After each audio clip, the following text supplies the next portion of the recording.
اون چیه؟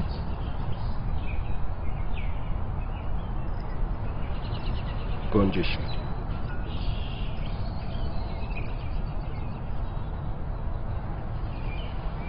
اون چیه؟ گفتم که گنجشک.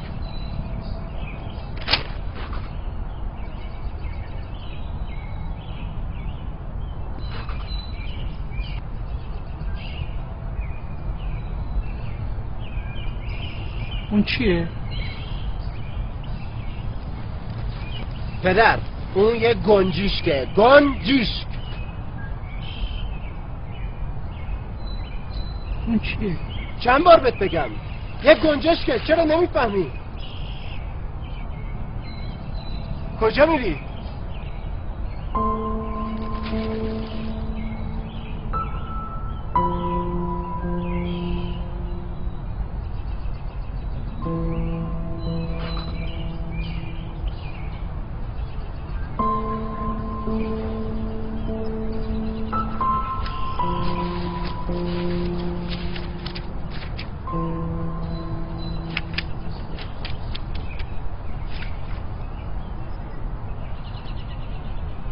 بلندتر. امروز پسر کوچک من که چند روز پیش 3 سالش شد همراه من در پارک نشسته بود که یک گنجشک جلوی ما نشست.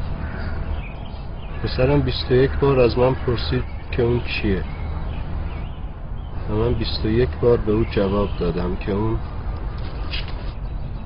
گنجشکه. هر بار که اون این سوال تکراری رو میپرسید من در آغوش میگرفتمش و به او پاسخ میدادم بدون اینکه عصبانی بشم. احساس میکنم که خیلی دوستش دارم.